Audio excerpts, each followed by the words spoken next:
Hello and welcome to the Chickenboxx. I'm your host Jay. I'm here with the great Dr. Draper from the Afro. Um, Impeccable is not here this week, but we do have a great show for you. So, look, I wanted to just kind of give a little bit of background for folks who don't know.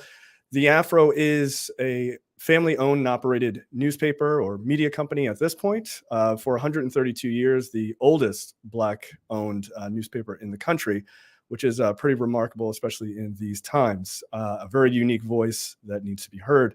So the Chickenboxx, of course, is our weekly show where we have conversations, sort of free-wielding conversations with folks around Baltimore City or around the state of Maryland and around the country about things that affect Black folks very specifically. And this week, we're going to talk about the arts. So this week, we have Rachel D. Graham, who is the CEO, locally known as BOPA, but the Baltimore Office of Promotion and the Arts. So I'm going to bring Rachel in and have a great conversation. Hi, everyone. Good afternoon, Rachel. Good afternoon. How are you? We're well. Well, So Artscape is probably the biggest thing that's happening right now. But there is a lot to talk about as far as how you've come to the Baltimore Office of Promotion and the Arts. So I'd like to talk about that first, and then we can kind of get into these other major things that are happening all at once. You're newly the CEO within the last couple of months. You just started in March, I believe. Yes? Absolutely. March 15th was my official start date. Excellent. And can you just tell people who maybe don't have a background as to what the organization is? So the Baltimore Office of Promotion and the Arts serves as the Arts Council for the city of Baltimore. In that space, we are contracted to produce about 5 different events per year, including Artscape, 4th of July and New Year's Eve fireworks, the MLK Day Parade, and the Book Festival. In past years, we've done large-scale events such as Light City, which was also known as Brilliant Baltimore. And the whole purpose of our work is really to serve as the arm that promotes Baltimore as an arts hub and a cultural mecca. Some of the things that we do to fulfill that, in addition to our production of events, is we administer grant dollars to artists. We also facilitate mural works throughout the city of Baltimore. We serve as the administrator of the Public Arts Commission, which is responsible for the vast collection of public works that are within the city's purview.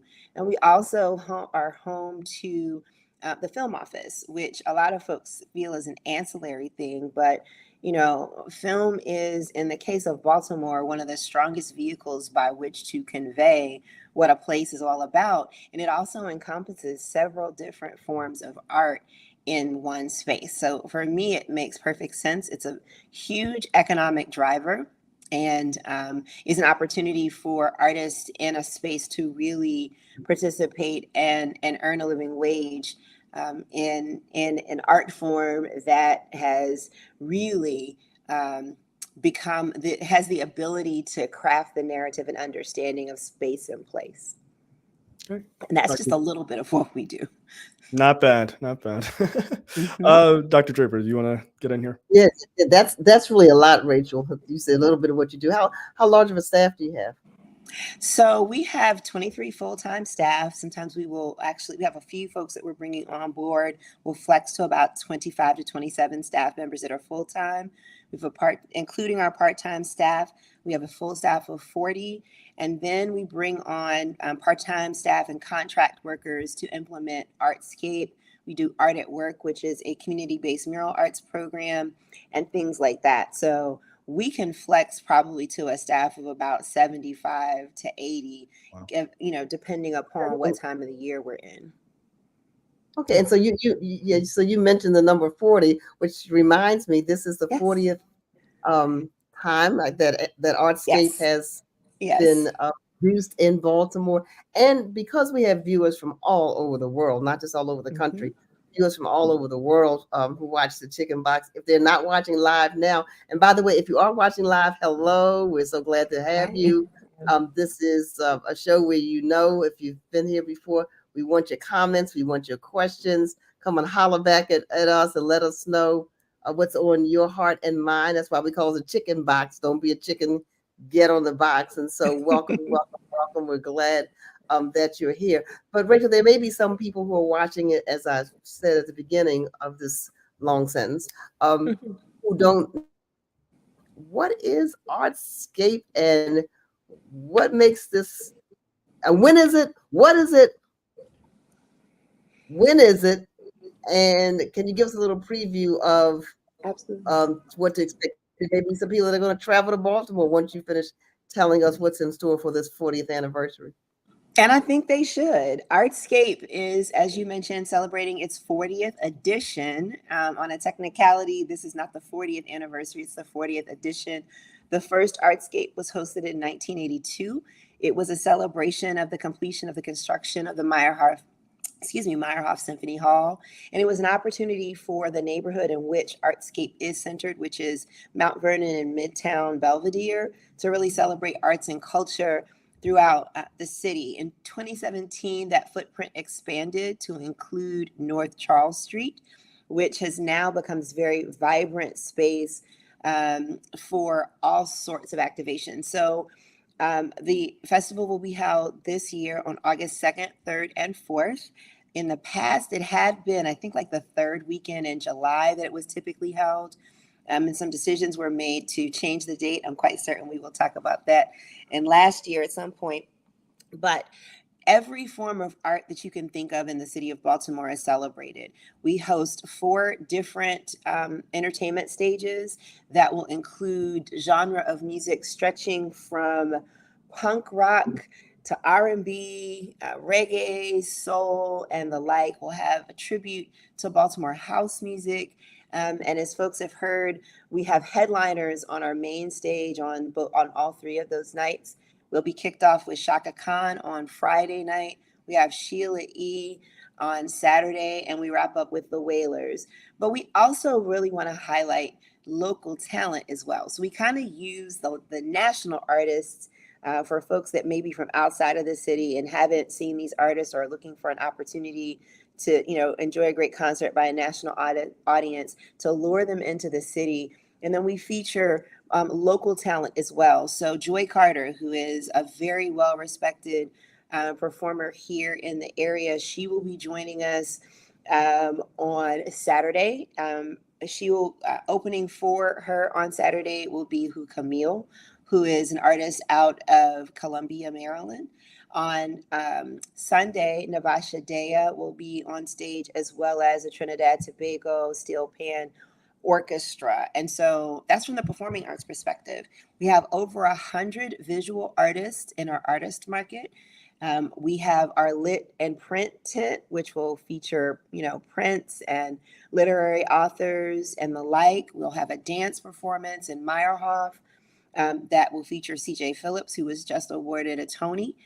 We will have choral music in Corpus Christi Church, which is on Mount Royal. We have 3 different art exhibitions that will be activated along the footprint, thanks to the support of Micah in their Decker and Meyerhoff galleries, their Pinkert Gallery, and then there's a gallery space in their Fred Lazarus, the 4th building as well, that will be activating.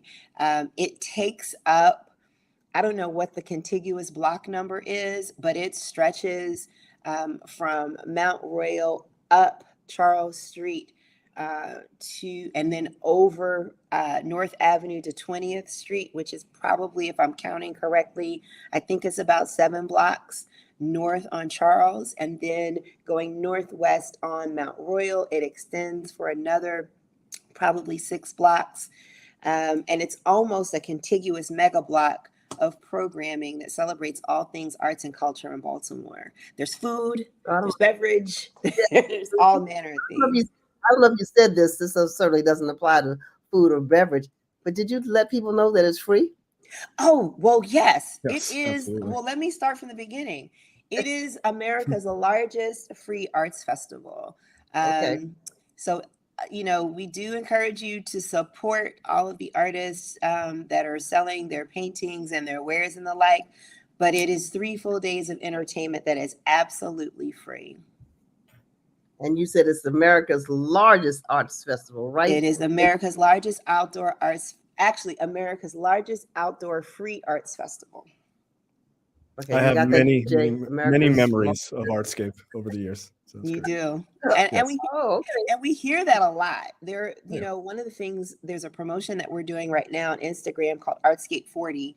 And we've been talking to people and asking and soliciting from people, what is their favorite Artscape memory? We actually have a sponsor, a potential sponsor, who said that she's been coming to Artscape with her family for 20, 25 years and has been, you know, watched it evolve and change over time. And so, yeah, that's a story that we hear a lot, that there are folks that have, you know, been with Artscape, some of them since the very beginning. Yeah. I mean, I like, my wife is a former professor at Micah, a graduate of Micah, so am I.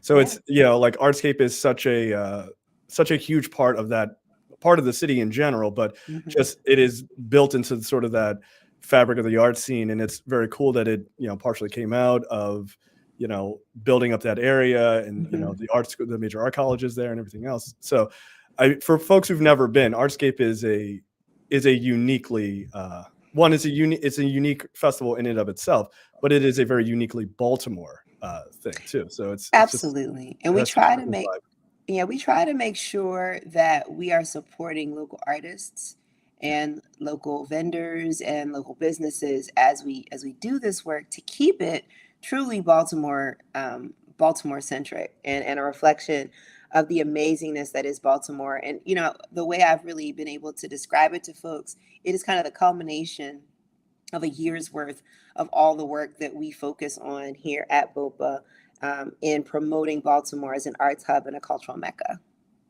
That's wonderful. So for our viewers, Jay and Rachel both, we've said Micah a couple of times. Yes. The Maryland Institute for College of Arts. So Artscape is right there at the college.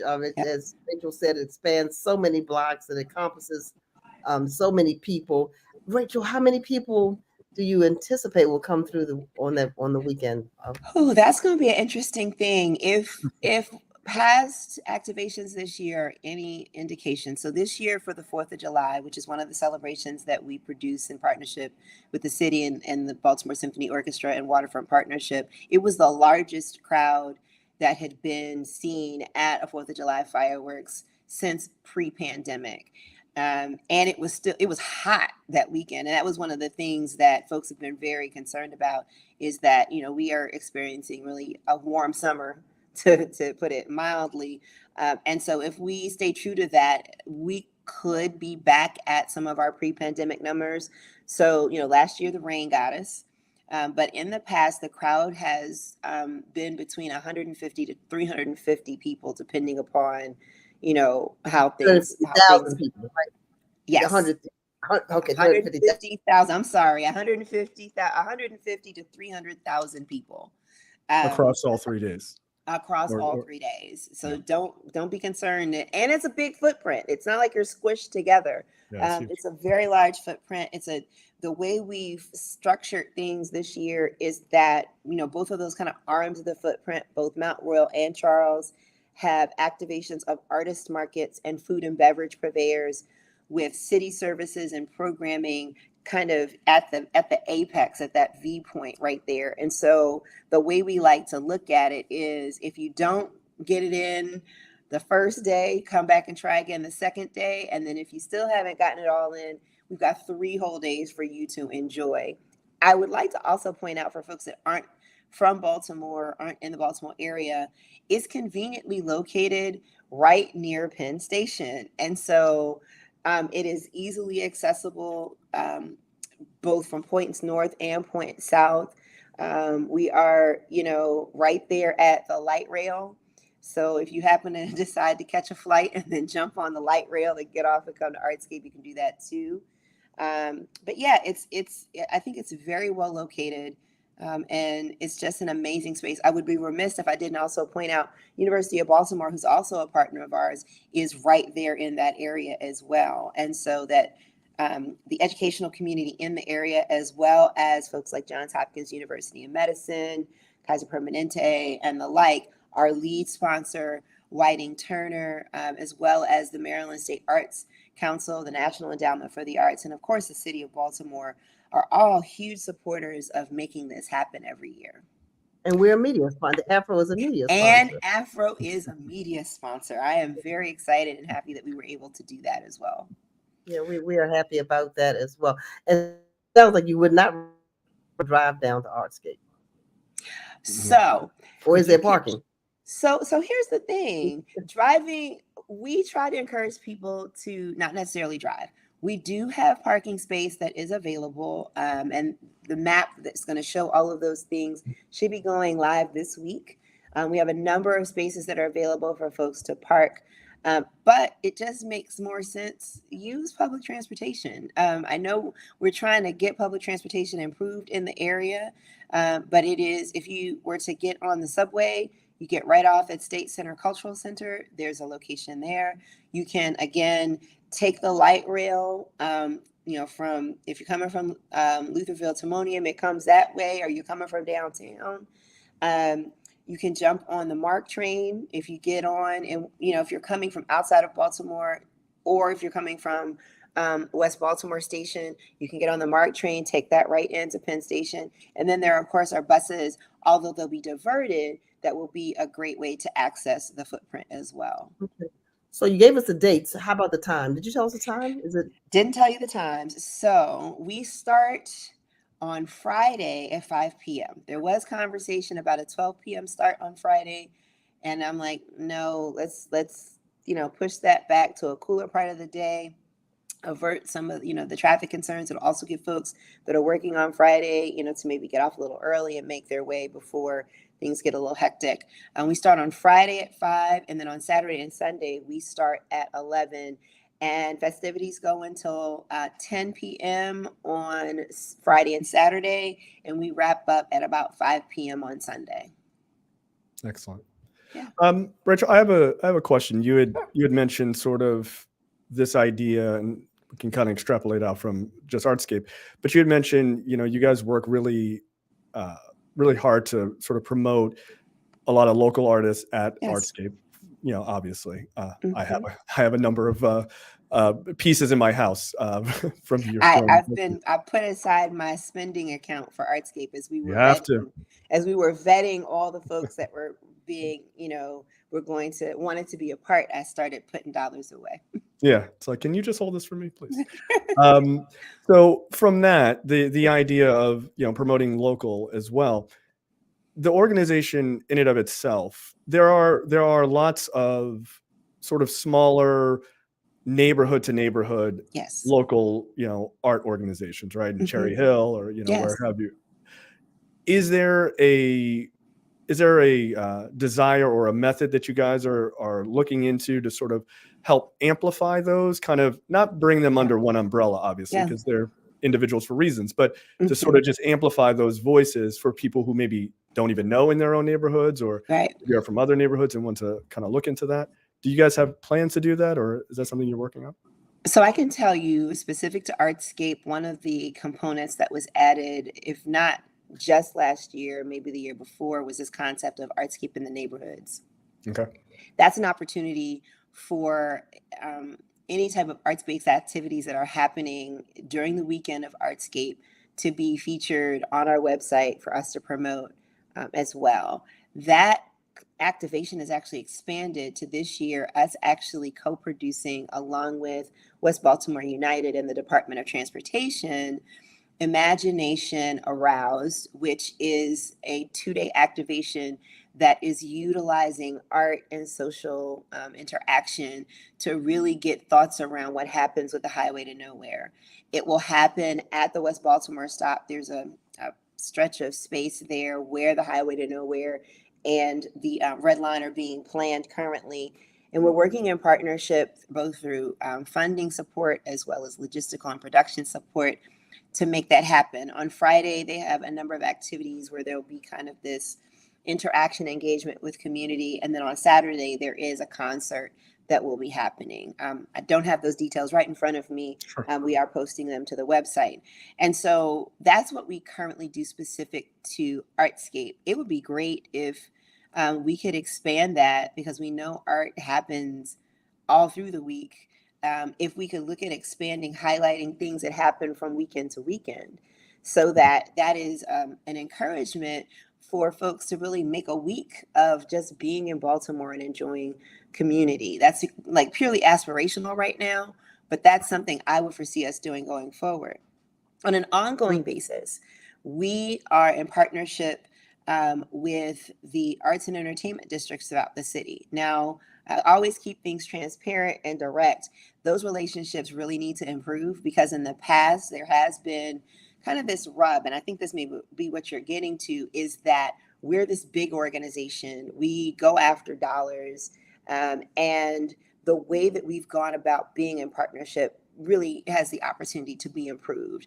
So being in conversation with these arts and entertainment districts, as well as community-based entities and communities in general, to really shape how BOPA goes forward with its work, is something that is central to the work that we are undertaking. So hopefully within, we're going to give ourselves some time to get through Artscape, take a breather, but we are looking to activate a series of community conversations, not listening sessions, because people are listening session to death, but conversations to go back and re-engage communities, repair fractured relationships, reintroduce this organization, and really have conversations around, okay, how do we move forward? What are the ways that BOPA can support you and your community and your organization, or you as an artist, in this equitable approach to arts and culture in the city of Baltimore? Okay, thank you. No, I mean, that's, I don't know for folks who are not sort of born and raised in Baltimore, but the art scene in Baltimore is not to be discounted. I mean, it is never to be discounted. It should be celebrated, uplifted. I will tell you, there's a thing that gets like right here with me, is that there is this tendency for folks to want to compare Baltimore to other places. People from Baltimore comparing us to other places, or we're just like, or this is giving me a Miami vibe, or this is like, no, Baltimore is dope in and of itself. And that's, you know, how I ended up coming back here, is that Baltimore, you know, I talked about house music. I just recently was sharing with someone that I have this feeling that, yes, house music may have been created in Chicago, it may have been adopted by New York, but it was perfected in Baltimore. And so that's why, you know, this year we're celebrating Collective Minds, which is this huge house music festival that has the potential to rival some of the others around the country. And we want to lift and elevate that. There's a thriving fashion scene in Baltimore. So one of the activations of Artscape is Project Artscape, which I think is in its second year and is just taking off like wildfire. Because one of the best kept secrets is some of the dopest fashion designers in the country are right here in Baltimore. And, you know, we've got a long history of that, of innovative fashion designers. I point to Jody Davis all the time. So Jody Davis is a name that rang out across the social media waves when Oprah gave her a shout out because she designed First Lady Dawn Moore's inaugural suit.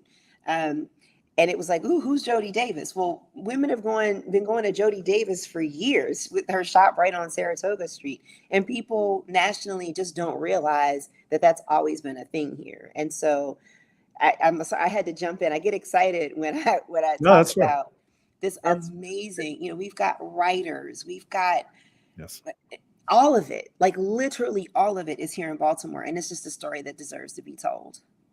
Yeah, so that's what we're doing with telling the story. So if you're just tuning in, I really want to engage our audience who is watching online by way of either Facebook or LinkedIn or YouTube.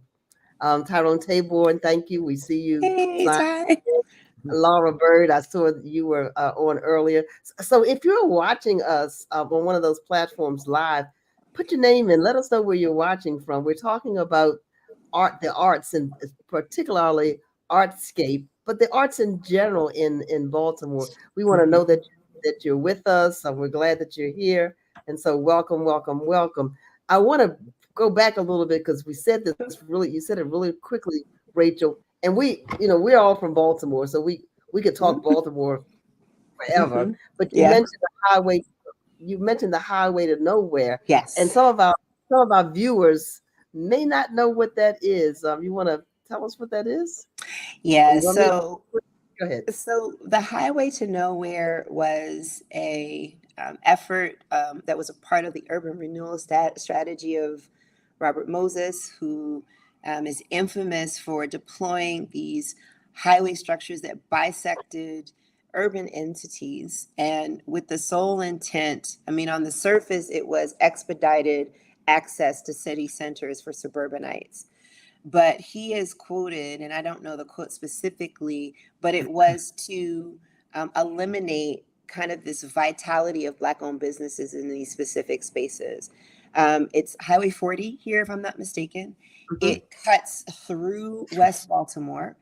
There were a number of vibrant families and communities and businesses that were eliminated in its wake.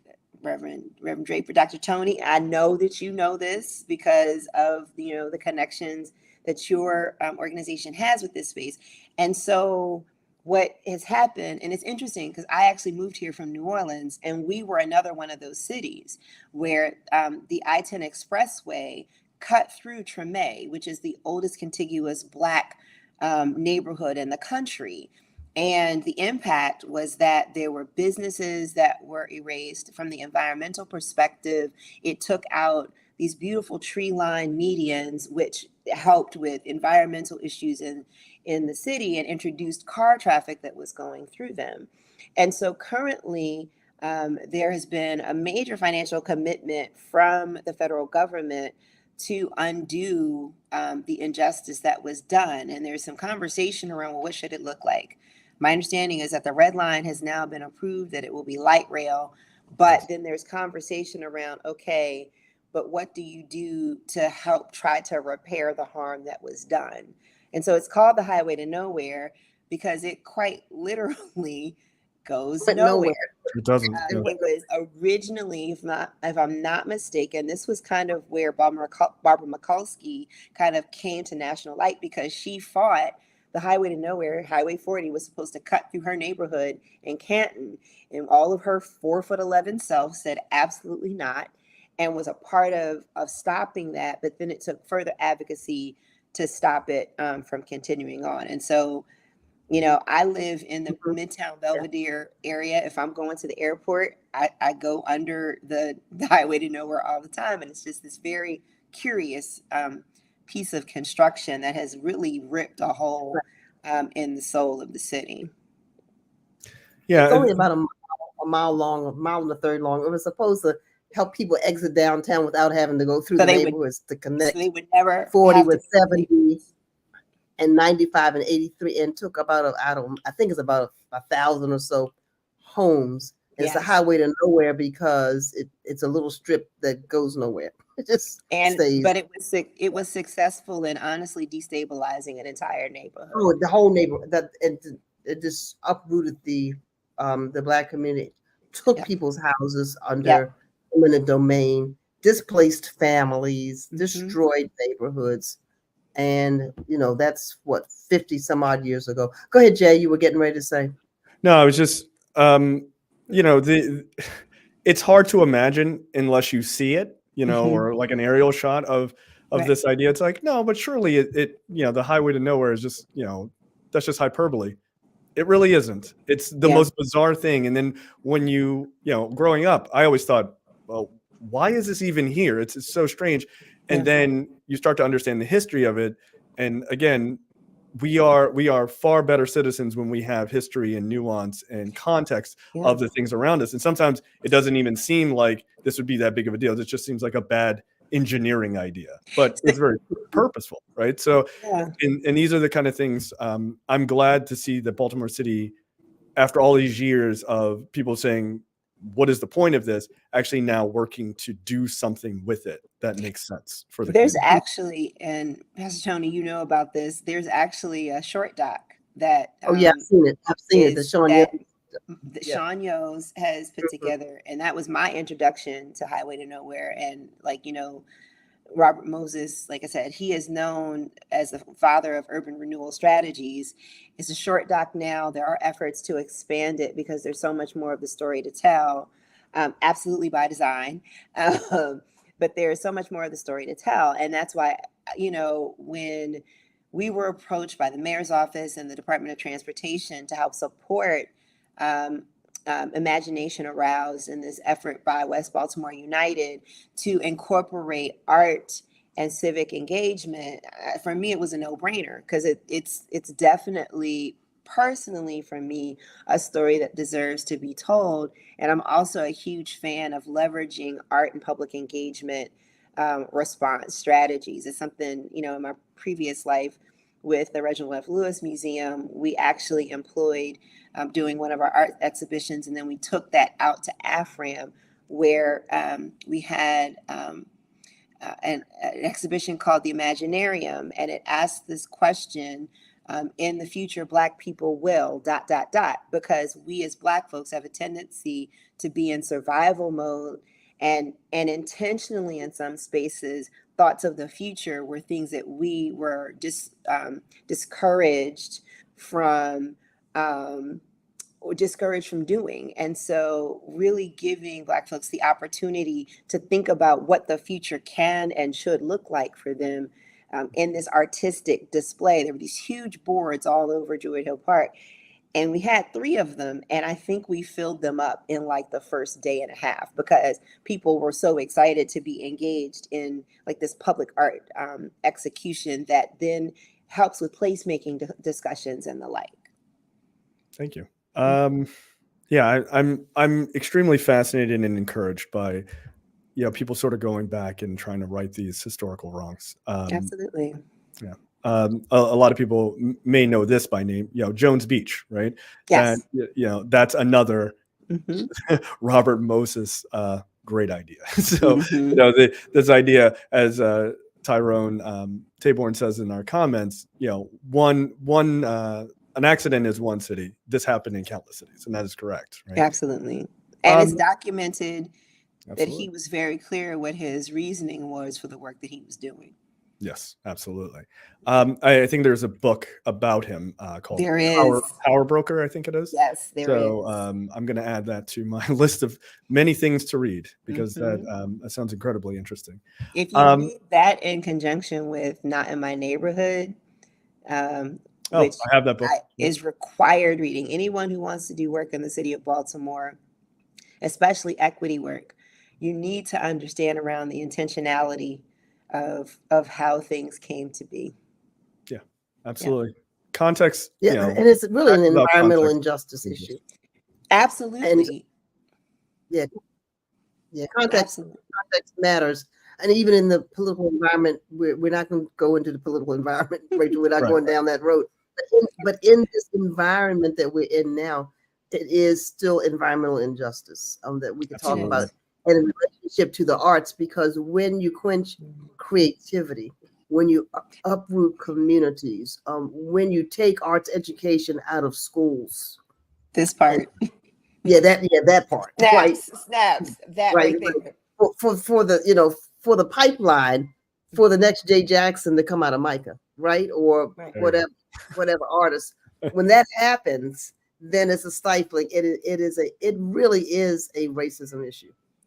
And that, I'm glad you said that, because I, coming into this role, have brought a bit of, I don't want to say an edge to the work, but I'm doing and approaching things and have a bit of a different take. And so I get that BOPA has traditionally been a part of this mechanism that has kept arts and arts access and art support in this ivory tower. And, the very real uncomfortable conversation we have to have is the inequitable funding of arts and culture in Black and Brown communities. And does that actually make sense in a city that's 62% African American? Is that fair? And when you look back I was talking with someone recently about the fact that you have to make things whole. You have to understand that some of the art spaces that we currently work with and support were spaces where Black folks were not even allowed. The door was not open, either for performance or enjoyment or the like. When our forms and our art forms have been routinely suppressed and have been regarded as not art, you really have to look at that and understand what that does when you suppress creativity in an entire community, when you suppress creative outlet and creative expression, and really understanding that creativity is the mother of invention. I know they say necessity is, but if you look at the basis of invention and ingenuity and problem solving and some of the nuts and bolts everyday things that we do, creativity is at the heart of it. We talk about engineering and we talk about architecture and bridge building and home building and the like. That takes creative inclination to understand. It's more than just creature comforts and the soft and fluffy things. Yes, it's nice and very important, I will add, to support the arts just for the sake of arts. But when it comes to stabilizing and securing the future for generations in this city, equitable access to arts and culture is at the core of that, and it's very important. Yeah. So here's a sort of a funny thing that maybe people don't know that sort of reinforces your point, right? At the Baltimore Zoo, a number of years ago, they were trying to come up. They had these engineers trying to come up with toys for the elephants to play with, right? But obviously, elephants are inherently sort of destructive animals because they're so big.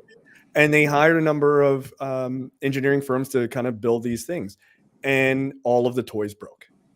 They went to the Maryland Institute College of Art to have them do a toy design because they thought a bit outside of the box, and they were the ones to solve it, right? So this idea of we have to only do STEM or only do arts, the reality, STEAM, right? You want the entire sort of space to create whole people, right? And this idea of suppressing the arts, especially in the Black community, and telling us our particular style of dress or fashion or artistic expression is that our bodies weren't built for it. So I think about all the ballerinas, the Lauren Andersons, who's from the Houston Ballet, Misty Copeland, and the like. I participated in ballet for like 2 years. I went to private school for like a really, really short time. And my feet were too big, and I was discouraged from participating in dance because I didn't have a dancer body. And that we are told, that, the things that go apart are a part of ballet, that the ballet slippers aren't, the color of our bodies. And they, it typically, when you think about the constructs of generally accepted art forms, they exclude us. I tell this story frequently. My daughter was a student at the New Orleans Center for Creative Arts, which was the conservatory for the state of Louisiana, as a high school student. She went to Noka Studio.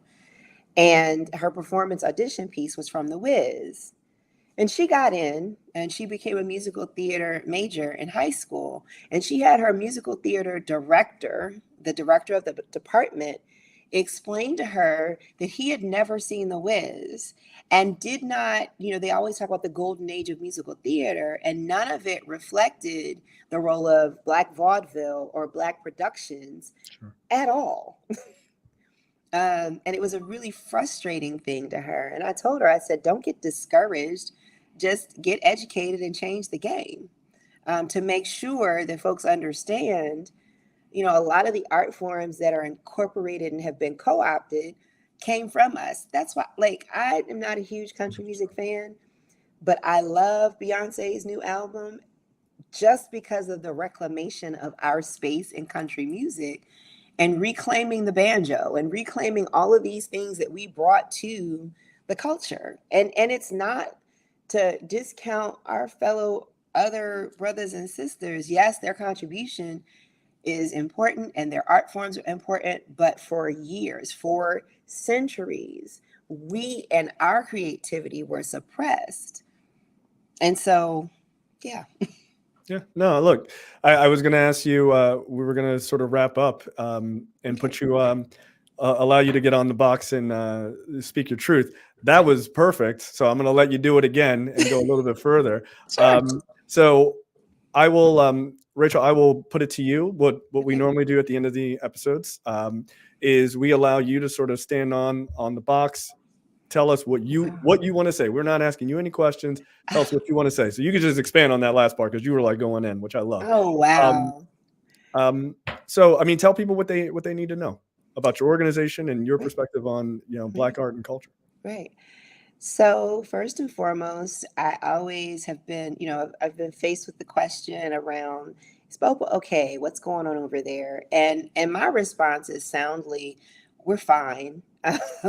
We are an organization that has gone through a few rough years, to be very honest. But I have an amazing team of committed and dedicated folks here, many of whom are actually working artists.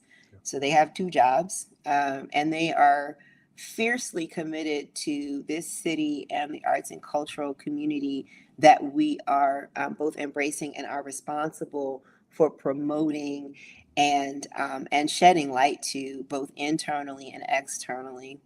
I guess the next question I get is, well, are you an artist? And I've struggled with the answer to that question because I was one of those folks that came up in a day and age where you got a good job that paid the bills, and arts was not necessarily looked at as such. The irony, though, is that one of the parents that was telling me that was a member of the International Association of Theater and Stage employees, and he was doing the work in the arts, but never kind of made that connection.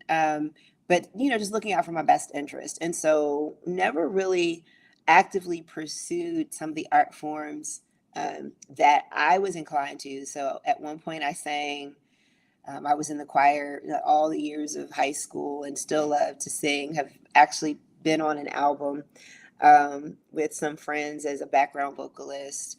But I've always had this extreme love for the visual arts. I can't draw to save my life. At one point, I used to sit in class and doodle these pictures of what I thought I'd look like when I was a model slash doctor, because we all had two jobs that we wanted to do growing up. I was gonna be a model doctor. And I used to attempt, but the heads were always really, really big. I could never get the hands right. But the irony of that is that traditionally accepted standards of art were presenting themselves as confines to me, and I didn't even know it. So I look at some of the artists that are really doing amazing things now. And their names are escaping me, but like this concept of the abstract and the surreal, and you don't have to color in the lines, and you don't have to have the perfectly shaped head and the like. If I had really understood that as a concept, who knows? I may, if I might have come out and been like Amy Sherrill or somebody like that. I don't know. But I think that love has led me to this point and has really been foundational to my career. I started out wanting to go into public relations, and my first effort into that was I coordinated an art exhibition for a young man out of Philadelphia who had just finished the Pennsylvania Academy of Fine Arts.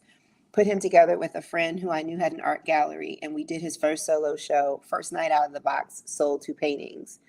And so I've always had a heavy appreciation for visual arts, for vocal arts, for performance and theater, for dance. I'm a writer. I've been a writer, all my life. I actually wrote my first book. No kidding. There was a program. I lived in Indianapolis, Indiana, growing up for the first half of my life. And there was a program in my school where they gave you gallows, where you could write, like take a pencil and write your story and illustrate it. They taught you how to use rubber cement and rubber cement them to cardboard backs. I remember there was a wallpaper that they gave us. I made my cover, I entered it, and it was in this little contest. And that, that was kind of the start of like this, really interesting life of mine in writing. And so I share all that to say that, coupled with the public relations background, the background in economic development, working with the Reginald F. Lewis Museum to connect community in a stronger way to the amazing things that they are doing, are all things that I bring to this work.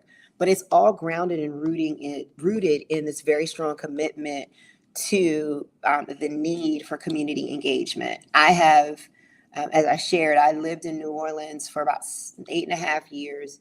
When I first got there, I was working with a nonprofit community development organization who was a part of kind of this complex of groups that were doing rebuilding efforts, making home ownership opportunities available to low to moderate income families. They were a part of the redevelopment of the big four public housing developments. And one of the takeaways from that was this concept of big entities coming in with great ideas, framing them out, and then delivering them to community to say, hey, isn't this a great idea? And they would wonder why they would fall flat, or they wouldn't really be accepted or adopted by community. And that's because they did not come from community. They were not, you need to sit with community to ask them what they need, not to sit back and be paternalistic and say, we've assessed what it is that you need and how you need to be engaged. Well, what does it have to do with community and arts? We just talked about the fact that for so long, our communities have had their access to arts and culture and their voice and their perspective on arts and culture suppressed. And in a city that is 62% African American, when you take that outlet away and when you, kind of play into these structurally inequitable spaces, you're a part of the problem, not a part of the solution. So I'm taking all of that and bringing that to this space, working with our team here, as well as we have a new board that we are assembling. We currently have an interim board of about 13 members that is serving through March. We are committed to assembling a community advisory board. How, the specifics of what that looks like are things that we're still participating in, but making sure that when we go out into community that we are blanketing as broadly as possible so that folks know the opportunity to be a part of that advisory board is available, but then also making the application process such that it's not daunting and doesn't feel like, well, I don't have an MFA, I can't be a part of that, or I don't, they don't really want me because I don't have a CV, I don't have a resume, but I've been doing this art thing for a billion years, really. And so, these types of things are things that we're bringing. I'll close with this. Currently, there is an exhibition. It was a citywide exhibition that was curated by the amazing Dion Moses, that is in tribute to Elizabeth Talford Scott. And I recently had the opportunity to be in someone's home and they were showing me their art collection, and we were looking at this amazing Henry O. Tanner, and situated right next to it was one of Elizabeth Talford Scott's lap cloths, her healing quilts that she started making. And I physically had to turn my back to that piece because I was getting emotional. Why? Because much like me, Elizabeth Talford Scott was this amazing genius of an artist. I'm not saying I'm an amazing genius. I'm saying she was an artist, a very talented artist whose ability did not come from classical training. And when the amazing Dr. Leslie King Hammond introduced Elizabeth Talford Scott and her work in Chicago, she was lambasted. How dare you bring this untrained artist to our attention? But if you look at what Elizabeth Talford Scott was doing with fiber and ancestral remembrance, with like the elements that she put into her quilts and the spirituality that was a part of the work that she was doing, and the imprint that she is now having on this city, being celebrated, albeit past the time of her time here in this realm, it's very moving for me, because that's what we can do. Like there are, she was a domestic. Now she gave birth to another genius, Dr. Joyce J. Scott, who, by the way, we will be celebrating in one of our exhibitions. But she was a woman from humble beginnings who now is being celebrated across the country with this amazing exhibition, my favorite of which being the one at the Lewis Museum. Go check it out while you can. Black Woman Genius, where we celebrated other Black women fiber workers, but she's being celebrated across the city in spaces where when she first came to Baltimore, she would not have been allowed to even enter. And so I leave you with that's kind of when I get my marching orders from the ancestors beyond, that's who I look to really kind of guide me in what I'm doing and trying to accomplish with this amazing team. Thank you. Thank you very much. Dr. Draper, it is your turn to be on the box. First, thank you, Rachel, for joining us. Thank you to everyone who has tuned in. And Diane, I see Lenora, I said Laura, Tyrone. Thank you all for being with us on today. And to my co-host, Jay, and impeccable in his absence, impeccable would want to encourage somebody. And Jay said we were the oldest Black newspaper in the country. We're the oldest family-owned, continuously published. I know that's a lot to say. And we are artists. Anytime we're in media, and media is a form of art. Journalism is a form of art. My father was an art major at Howard University a long time ago, and he ended up expressing his talent really through the music, not as an artist, but as one who worked with artists. And we see that all throughout our family. As I'm sure many of us of African descent, we have artists throughout our family. Some were celebrated and recognized. Some, Rachel, as you just said, discovered, but will be discovered. The young mass is not doodling, they're expressing.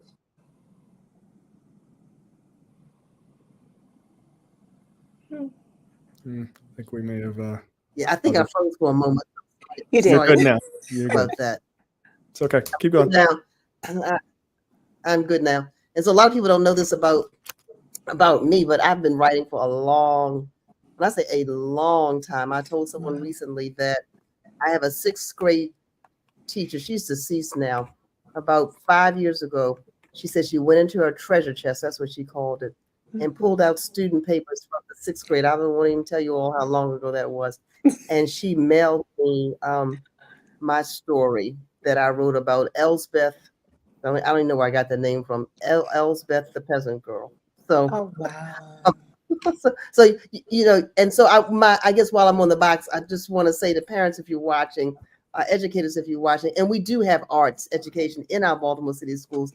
I just don't think we have enough teachers and enough, to really, really push our young artists to the places where they should be. So I want to say to parents and to educators, you've got artists in your home. We have one high school that's very difficult to get into, public high school, the Baltimore School for the Arts, and we're not as well represented in all disciplines. I'm not. Look, Rachel looks like she wants to say something about that. But we actually have 2. You gotta include Baltimore Design School. Absolutely. Sorry about that. Yes, we've got to include. Thank you, Rachel. I don't want to leave out Baltimore Design School because that's really, really important. But anyway, we can encourage, and I'm pushing on the young people. I celebrate all of our artists who are a little bit more mature, but the pipeline has to continue. It really does, and we have to celebrate our young people and encourage all forms of art, not just our singing and our movement, even while those are important forms, but all forms. And the amazing Dion Moses that you mentioned, we're glad to have her on the Afro team. I'm off the box, Jay Jackson. You're on the box. Okay. So what I will say is this: the probably the best way I can sort of end this is to answer a question that was in the comments. It's from Tyrone. It says, please define what you consider art. I personally consider art something that is designed to invoke a response, right? Whether that's journalism or, visual arts or vocal arts and that sort of thing, right? And I think it is important. I think a lot of times we don't necessarily see it as important. We don't realize how important it is. To quote someone earlier, it does help to expand people's perspective, expand your mind, and to understand that the world is not as it is always just presented to you, right? There are different perspectives. And so what I'll say is I'll end it with a quote from Joyce J. Scott, which is the woman you mentioned, who I have had the pleasure of meeting a number of times. She's a lovely, fascinating person. Quote, "I like my art to induce people to stop raping, torturing, and shooting each other. I don't have the ability to end violence, racism, or sexism, but my art can help them look and think." And I think that is the important part, right? Using the art as an ability to expand people's perspectives.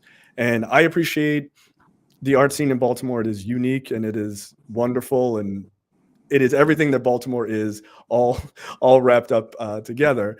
And I appreciate, obviously your organization, Rachel, and your position in this, in expanding how people can get to the arts where they see it, and invoking those particular types of responses that can move us forward as a community, as a city, and hopefully as a nation, right? So I appreciate you being on. I appreciate your time. I'm sure I can speak for Dr. Draper in saying the same. So thank you very much. And by all means, people should look into your organization, and also read the books that you mentioned and the artists that you mentioned and things like that. I think that is all positive and all helps to sort of expand our perspectives. So thank you. You're welcome. Can I share where folks can get more information? I was going to say you can learn more. Absolutely. You can learn more about Artscape at artscape.org. You can learn more about our work with the Baltimore Office of Promotion in the Arts at promotioninarts.org. You can find us on Instagram at artscapebemore or Promo and Arts. Okay, there you go. Thank you very much, Rachel, for your time. Thank you. Yeah, absolutely. Thank you, Dr. Draper. Okay, and thank you, audience, and we will see you guys next time. Thank you. Bye. You're welcome.